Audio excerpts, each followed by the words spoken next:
How's it going? Welcome to my video. Alright, so I just want to see if I could help you guys out. If you guys are in this situation that I was in a couple days ago. So essentially, what happened was my car was fine. Like a couple days ago, I was driving my car. My car's fine the whole entire day, non-issue. I was using it the whole entire day to go shopping, to pick up stuff, go to the park, etc., etc. So pretty much at the end of the day, I was going to grab some dinner. Went to Burger King, got a couple Whoppers and chicken nuggets and stuff like that. Spent about, I don't know, maybe like 30 minutes. 30 minutes. Spent 30 minutes and came back out and tried to start the car, and it would crank, but it wouldn't. It wouldn't start. It wouldn't run. It would crank. It would crank real strong, but it wouldn't run. So basically, I was thinking, since I had a battery issue about a month before, and I changed out the battery, I was thinking maybe it's connected in some way. Maybe I bought a battery that was, that was bad. Semi easy fix, nothing too bad.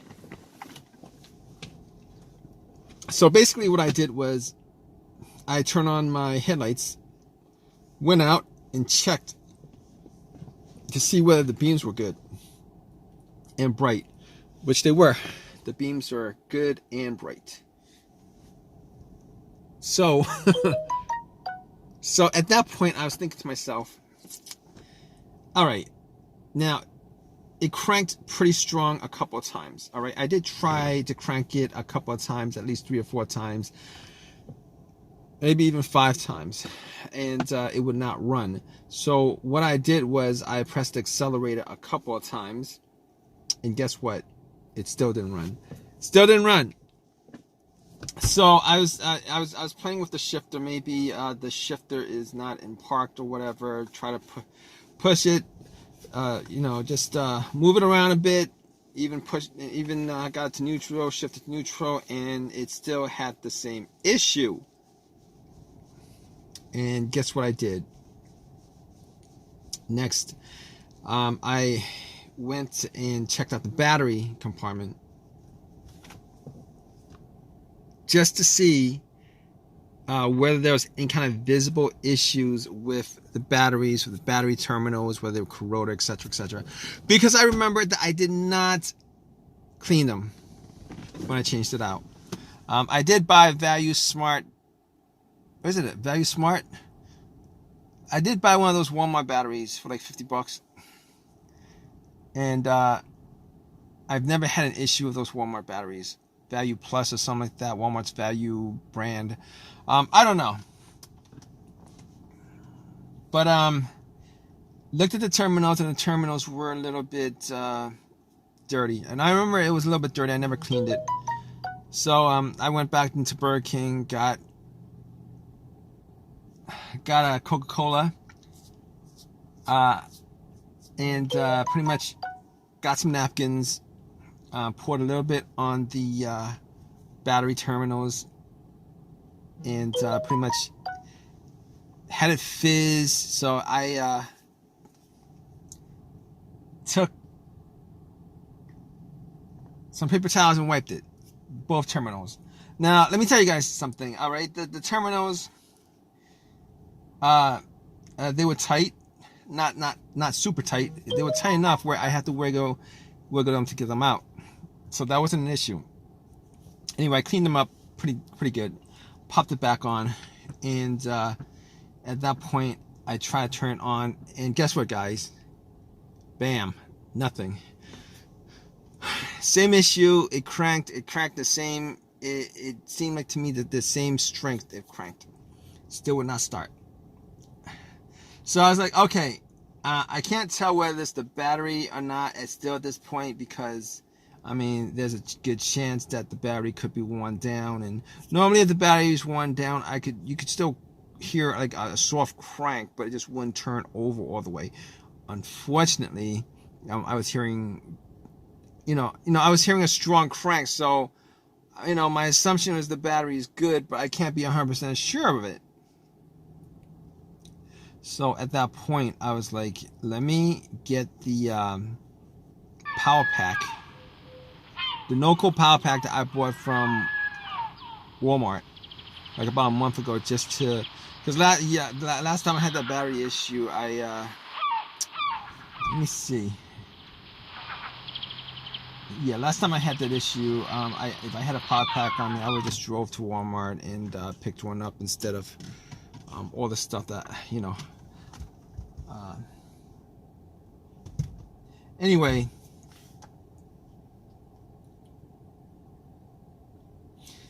Anyway, what was I saying? The battery pack. Yeah, so I put the battery pack on, and then I try to start to crank it. The battery pack was at like 75%, but that would have been enough to actually get the car to start if that was the issue. And I tried starting it, and guess what, guys? Guess what? Still the same situation. Nothing. Same situation. Still strong crank would not run. Still strong crank would not run. So had me scratching my head at that point. Knew that 100% it for sure that it was not the battery, it was not the terminals. So next troubleshooting step was I looked at the negative line, the negative wire to the battery, which is the main ground wire, and just made sure that it was connected to the frame of the car and there's no corrosion, etc., etc. And there was no corrosion. The the line was good. It was connected. There was no corrosion at all. So at that point, I knew that there might be another issue that was probably a little bit more complicated. So I was like thinking to myself, okay, crank no start. Normally there is a lot of different things that could be causing it, possibly. Okay, mass airflow sensor,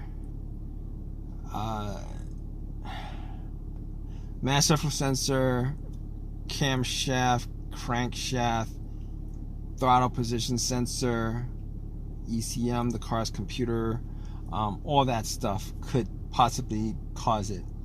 And I was thinking to myself, was there a check engine light? Nope, pretty sure there was no check engine light. For a long while that I haven't had check engine light on this car. Pretty sure 100% there was no check engine light. So because of that,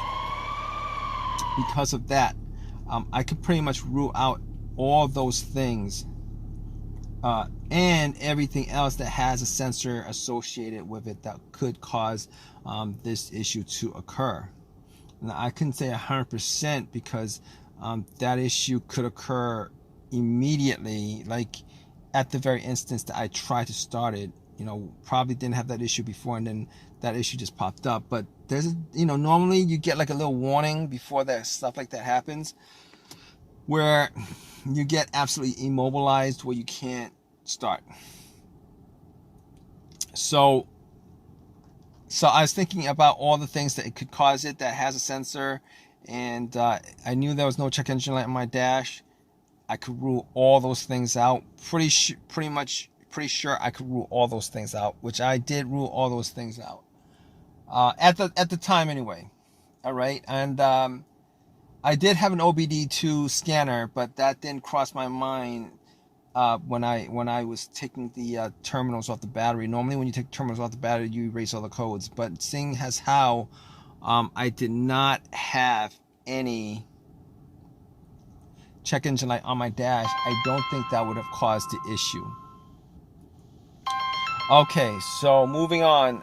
There's one other thing that could still cause it relating to the check engine light and the car's computer, etc., which is sometimes if there's no connection between the car's computer to the car itself, the ECM to the components of the car, the car's computer to the components of the car, there is a chance that it would just cause a crank no start issue.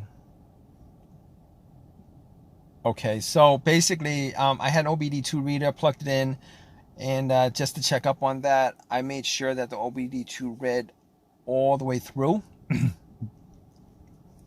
which it did.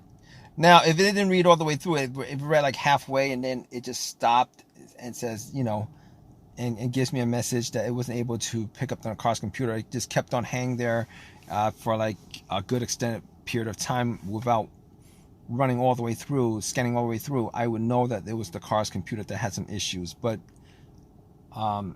because it read all the way through, I knew that it wasn't the car's computer that had issues. Anyway, moving on to the next thing. I was thinking there was a possibility that it could be the fuel related issue. Unfortunately, I did not have starter fluid, and I did not have a second person there to spray starter fluid into the air intake and then try to start the car. So I didn't know whether it was a fuel issue or not. But with that situation, there was a way that I could try to figure out whether the fuel pump was working or not. And here is what I did. Normally, if you guys want to check whether the fuel pump is working, normally what happens is the fuel pump primes when you put the car into the on position right before you crank. You could hear, sometimes you could hear like a whizzing sound. So basically with this situation, you would want somebody right next to the gas cap. You would want somebody to, you would want to take the gas cap off, have somebody right next to the gas cap, try to listen to a whizzing sound. All right, and then have somebody in the car turn it to on position, have somebody outside listen to the gas cap area to see whether it's a whizzing sound or not. Unfortunately, like I said, there was only me there, so I turned everything off, closed the door, wound up the windows. It was a warm day, but for a quick second, I turned the key. I turned the ignition to the on position and try to listen for a whizzing sound. And unfortunately, I could not pick up anything. I could not be sure whether there was a whizzing sound or not. So at that point, I was like, okay, we can't resolve it like that. We can't solve the situation. I couldn't solve that situation. I couldn't figure out whether the fuel pump was working or not with that situation. So at that point, I was thinking to myself, okay, here's what I could do. All right, I'm gonna check out all the. I'm gonna check out the fuses and the relays at that point. All right, I'm gonna check out the fuses and relays because that whole fuel system is not just the fuel pump. All right, you got the fuel filter, you got if the fuel injectors could be clogged, you got all that stuff. Okay, you got all that stuff. All right, but the more important thing is the fuel pump. So this is what I did. All right, this is what I did. The next step would be the fuses and the relays. All right, I opened up the fuse box and pretty much check to see if any of the fuses were blown or not. All right, check to see whether any of the fuses were blown or not. Looked at the fuses, see if I could see any kind of brownish coloration on the fuses, and see, just try to see if I could smell any kind of burnt smell. And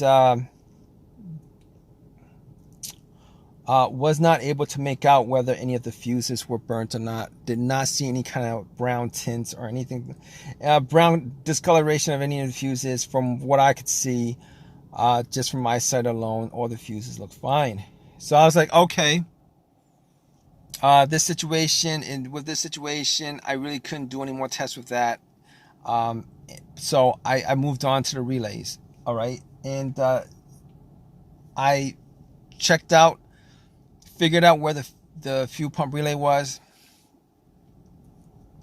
and pretty much it didn't look like it had any issues, but you wouldn't notice if it had any issues right off visually looking at it, even if it did have any issues with relays and stuff like that. It's not something you could like test out as easy as you can with the fuses. So what I did was I looked for another relay that had this, a similar relay, a similar relay. So what I did was I popped out that relay and I swapped it. And went to try to start the car, and guess what, guys? Bam! It actually started up. It cranked up. It started up. I tried a couple of times. It cranked up a couple. So at that point, I knew that I resolved the situation. So pretty much from there, I haven't had any issues since. I drove it to AutoZone, got a $15 fix, popped it in. Hadn't had any issues since. So obviously, that situation's been resolved. It was the fuel pump relay that was causing the issue. All right, guys. So just to make this long story short, it was a fuel pump relay. And if you guys are in this situation, hopefully, the fix was as easy as the fix was on my car. If it wasn't, you guys should just pretty much go through all the steps that I went through, in this videos as I explained it to you guys.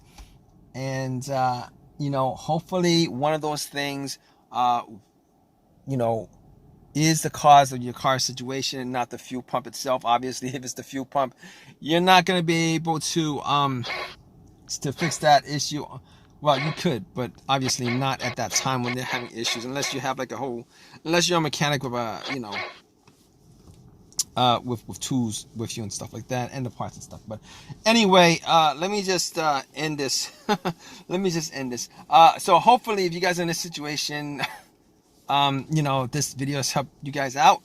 If it has, please give me a thumbs up. Please subscribe. Please, definitely leave a comment. I'm always, if you leave a comment about your situation, hopefully somebody's out there to help you out too.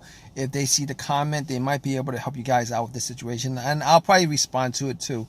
But regardless, if I can, I'll respond to it. But regardless, yeah, I hope this video has helped you guys out. All right, guys, take care.